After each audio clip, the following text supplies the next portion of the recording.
नमस्कार। कक्षा 10वीं वाले समस्त प्रिय छात्रों, आप सभी अपनी वार्षिक परीक्षा 2025 के लिए हिंदी के very very very important questions and answer देख लेवे। 27 फरवरी के पेपर में पूरे प्रश्न आपकी परीक्षा के पेपर में छपने वाले हैं। सबसे पहले आप सभी को प्रश्नों को देखना है, देखने के बाद प्रश्नों को पढ़ना है, पढ़ने के बाद प्रश्नों को समझना है, समझने के बाद आप सभी को इन प्रश्नों के उत्तर को याद करना है। आपको इन सभी प्रश्नों के उत्तर मिल जाएंगे इस वीडियो के अंत में। पहला प्रश्न आपका दिया है जिसमें छायावाद के दो कवियों के नाम एवं उनकी रचना आपको लिखना है। अतवे वाले प्रश्न में आप सभी को प्रगतिवाद की दो विशेषता आपको लिखना है। दूसरे प्रश्न में आप सभी को रीतिकाल को श्रृंगार काल क्यों कहा जाता है, इसके बारे में आपको लिखना है। अतवे वाले प्रश्न में आप सभी को तुलसीदास जी को लोकनायक क्यों कहते हैं, इसके बारे में आपको लिखना है। आप सभी को अथवा सहित प्रश्नों के उत्तर को याद करना है। हो सके तो आप सभी इन प्रश्नों के उत्तर को अपनी रफ कॉपी में लिख लिख कर याद करें। तीसरे प्रश्न में आप सभी को जयशंकर प्रसाद की काव्यगत विशेषताएं आपको लिखना है।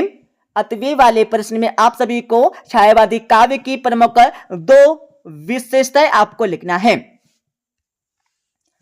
चौथे प्रश्न में आप सभी को सूर्यकांत त्रिपाठी, निराला अथवा नागार्जुन की काव्यगत विशेषताएं निम्न बिंदु के आधार पर आपको लिखना है। दो रचनाएं भाव पक्ष या कला पक्ष।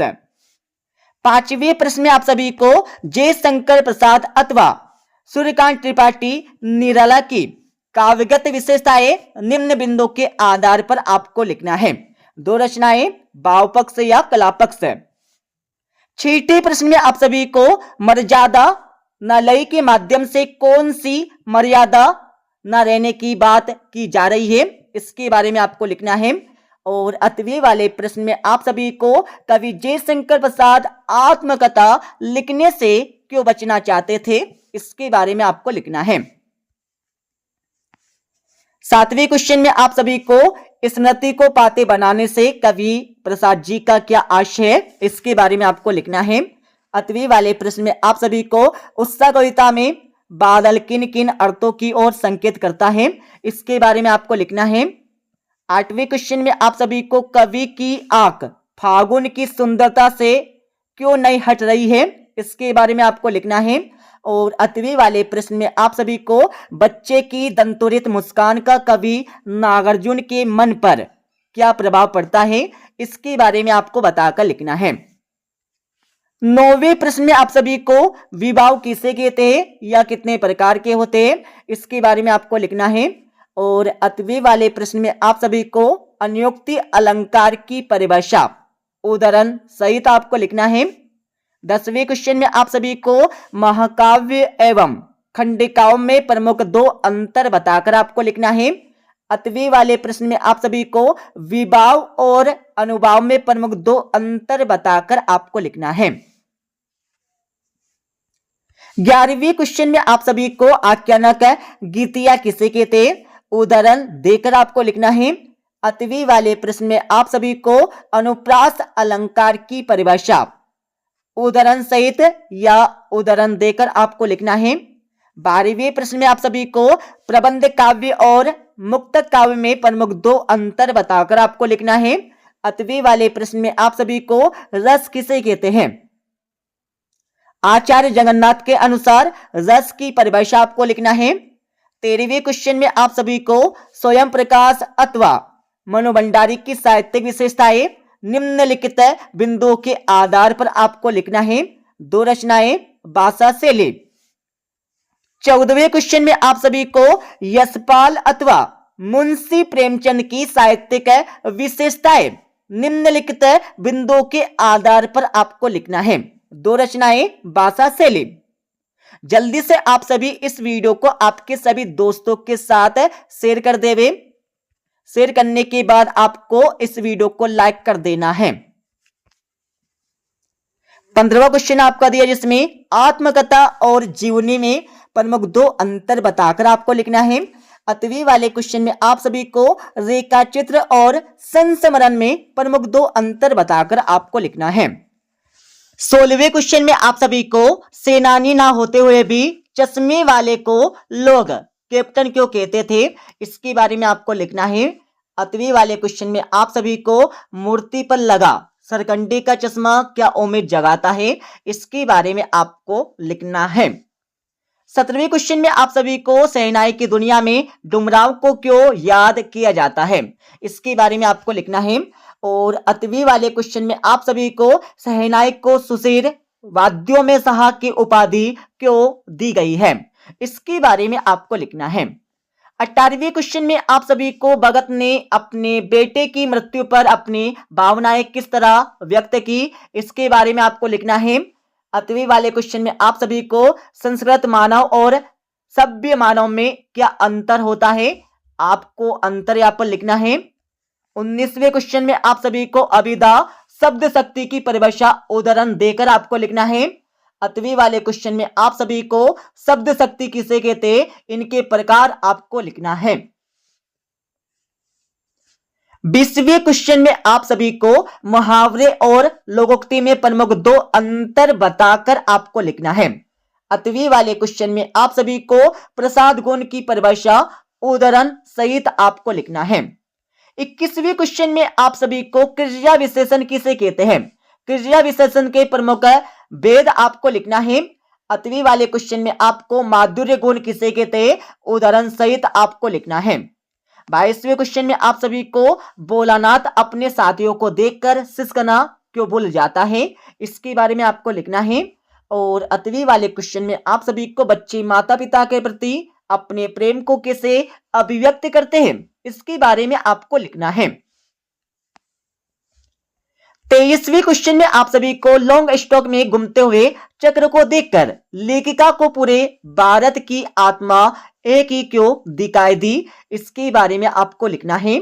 और 8वीं वाले क्वेश्चन में आप सभी को प्रकृति के अनंत और विराट स्वरूप को देखकर लेखिका को कैसी अनुभूति होती है, इसके बारे में आपको लिखना है। ठीक है।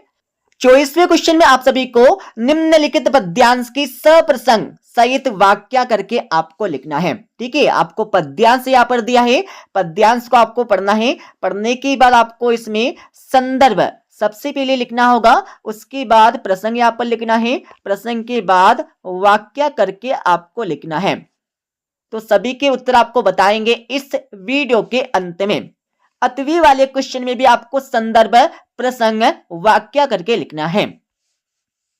25वें प्रश्न में आप सभी को निम्नलिखित गद्यांश की सप्रसंग वाक्य करके आपको लिखना है।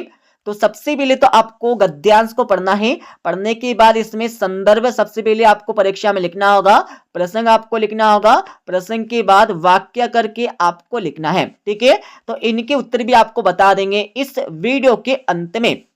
26वें क्वेश्चन में आप सभी को अनेकता में एकता विषय पर अनुच्छेद आपको लिखना है।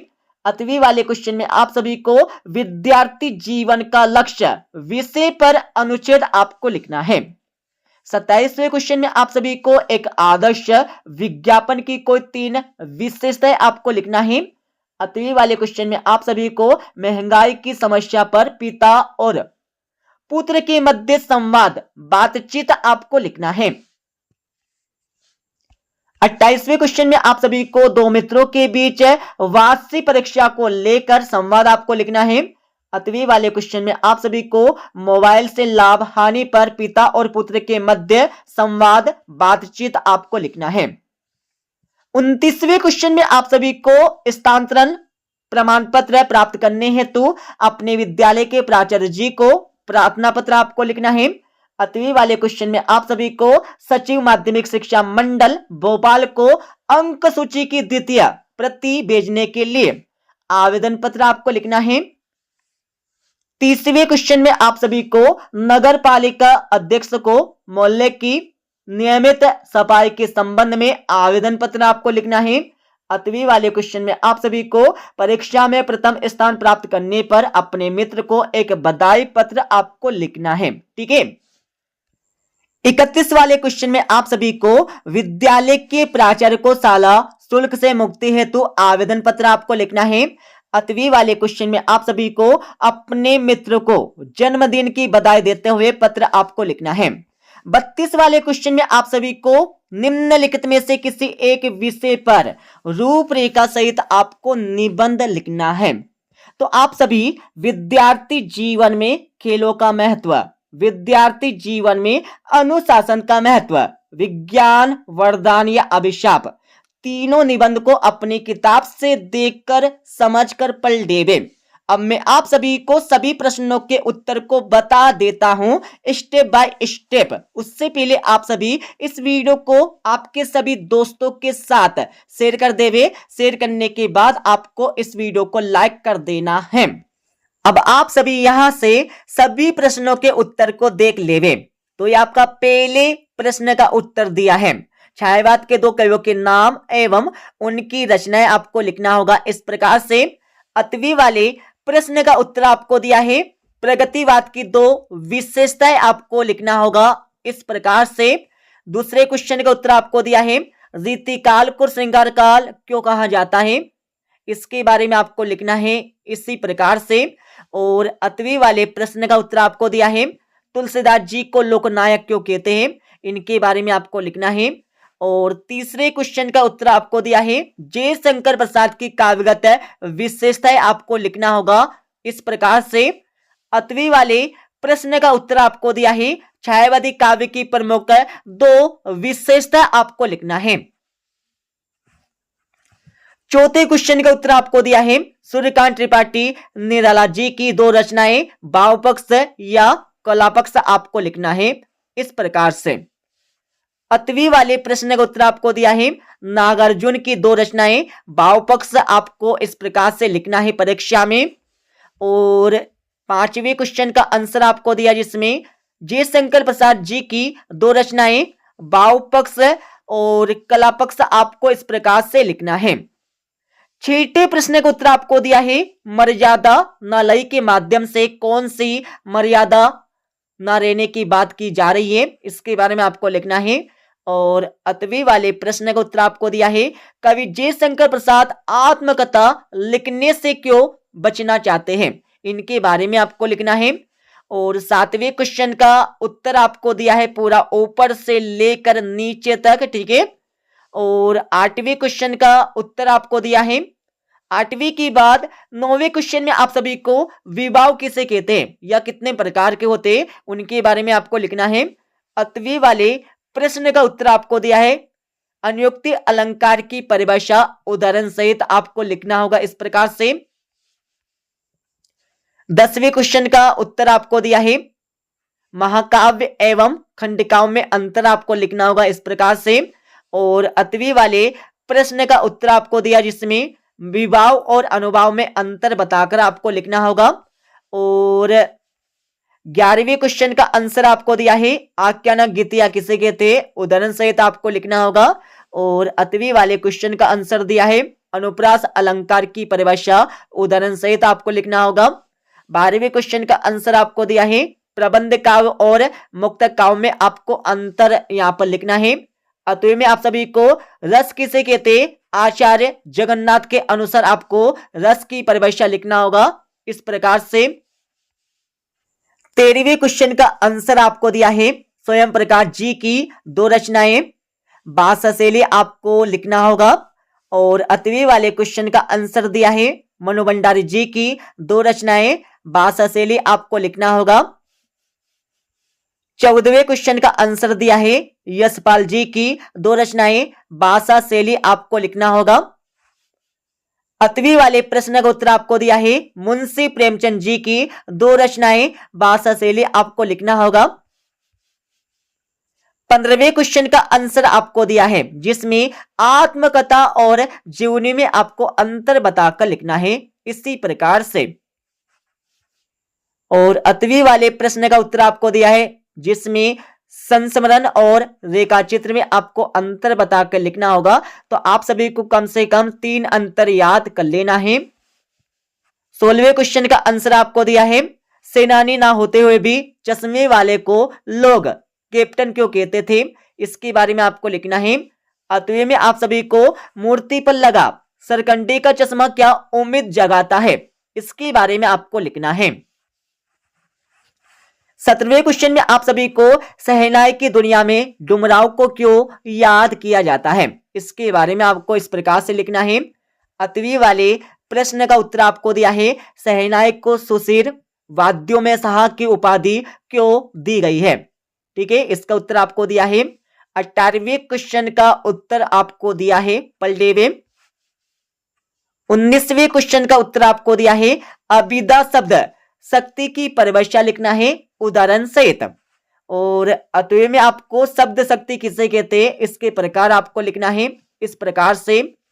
20वें क्वेश्चन का उत्तर आपको दिया है मुहावरे और लोकोक्ति में प्रमुख 2 अंतर आपको परीक्षा में लिखना है, तो कम से कम आपको 3 या 4 अंतर को याद कर लेना है। 8वीं वाले क्वेश्चन का आंसर आपको दिया है प्रसाद गुण की परिभाषा उदाहरण सहित आपको लिखना है इस प्रकार से। 21वें क्वेश्चन का उत्तर आपको दिया है क्रिया विशेषण किसे कहते हैं, क्रिया विशेषण के प्रमुख भेद आपको लिखना है इस प्रकार से। 8वीं वाले क्वेश्चन का उत्तर आपको दिया है माधुर्य गुण किसे कहते हैं, उदाहरण सहित आपको लिखना होगा इस प्रकार से। 22वें क्वेश्चन का उत्तर आपको दिया है भोलानाथ अपने साथियों को देखकर सिसकना क्यों भूल जाता है, इसके बारे में आपको लिखना है। 8वीं वाले क्वेश्चन का उत्तर आपको दिया है बच्चे माता पिता के प्रति अपने प्रेम को कैसे अभिव्यक्त करते हैं, इसके बारे में आपको लिखना है। 23वें क्वेश्चन का उत्तर आपको दिया है पलडेवे। 23वें के बाद 24वें क्वेश्चन में आप सभी को पद्यांश को पढ़कर संदर्भ प्रसंग सहित वाक्य करके आपको लिखना होगा इस प्रकार से परीक्षा में। ठीक है पलडेवे। 8वीं वाले प्रश्न का उत्तर भी आपको दिया है। 25वें प्रश्न में आप सभी को गद्यांश को पढ़कर संदर्भ प्रसंग और वाक्य करके आपको लिखना है इस प्रकार से। 8वीं वाले प्रश्न का उत्तर भी आपको दिया है, इसमें भी आप सभी को संदर्भ प्रसंग वाक्य करके लिखना है। 26वें प्रश्न में आप सभी को अनेकता में एकता विषय पर अनुच्छेद आपको लिखना होगा इस प्रकार से परीक्षा में। और 8वीं वाले प्रश्न का उत्तर आपको दिया है विद्यार्थी जीवन का लक्ष्य विषय पर अनुच्छेद आपको लिखना है, तो इसका उत्तर आपको दिया है पलडेवे। 27वें क्वेश्चन में आप सभी को एक आदर्श विज्ञापन की 3 विशेषता आपको लिखना है इस प्रकार से। 8वीं वाले प्रश्न का उत्तर आपको दिया है महंगाई की समस्या पर पिता और पुत्र के बीच मध्य संवाद आपको लिखना है इस प्रकार से। ठीक है पलडेवे। और 28वें क्वेश्चन में आप सभी को 2 मित्रों के बीच वार्षिक परीक्षा को लेकर संवाद आपको लिखना होगा इस प्रकार से, इसको भी आप सभी पलडेवे। और इसके 8वें में आप सभी को मोबाइल से लाभ हानि पर पिता और पुत्र के मध्य संवाद बातचीत आपको लिखना होगा इस प्रकार से। 29वें क्वेश्चन में आप सभी को स्थानांतरण प्रमाण पत्र टीसी प्राप्त करने हैं, तो अपने विद्यालय के प्राचार्य जी को प्रार्थना पत्र आवेदन पत्र आपको लिखना है इस प्रकार से। ठीक है। और इसके 8वें में आप सभी को अंक सूची की द्वितीय प्रति प्रदान करने हैं, तो आवेदन पत्र आपको लिखना होगा इस प्रकार से। पूरा ऊपर से लेकर नीचे तक आप सभी यहां पर उत्तर को देख लेवे। और 30वें क्वेश्चन में आप सभी को नगर पालिका अध्यक्ष को मोहल्ले की नियमित सभा के संबंध में आवेदन पत्र आपको लिखना होगा इस प्रकार से। पूरा ऊपर से लेकर नीचे तक आप सभी देख लेवे और साथ में आपको याद भी कर लेना है। 8वें में आप सभी को परीक्षा में प्रथम स्थान प्राप्त करने पर अपने मित्र को बधाई पत्र आपको लिखना है इस प्रकार से। और 31वें क्वेश्चन में आप सभी को विद्यालय के प्राचार्य को शाला शुल्क से मुक्ति हेतु आवेदन पत्र आपको लिखना होगा इस प्रकार से। और 8वें में आप सभी को अपने मित्र को जन्मदिन की बधाई देते हुए पत्र आपको लिखना होगा इस प्रकार से। 32वें क्वेश्चन में आप सभी को किसी एक विषय पर रूपरेखा सहित निबंध लिखना है। तो हमने आपके लिए जीवन में खेलों का महत्व विषय पर निबंध दे रखा है। आपको परीक्षा में बिल्कुल इसी प्रकार से लिखना है, रूपरेखा सहित। ठीक है, इस प्रकार से आपको परीक्षा में निबंध लिखना है। तो हमने आप सभी को सभी प्रश्नों के उत्तर को बता दिया है। 27 फरवरी के पेपर में इस वीडियो में बताए गए सभी प्रश्न आपकी परीक्षा के पेपर में छपने वाले हैं, इसलिए आप सभी इस वीडियो में बताए गए सभी प्रश्नों को एवं उनके उत्तर को समझकर पढ़ लेवे। हो सके तो आप सभी इन प्रश्नों के उत्तर को अपनी रफ कॉपी में लिख लिख कर याद करें। ठीक है, मिलते अगले वीडियो में।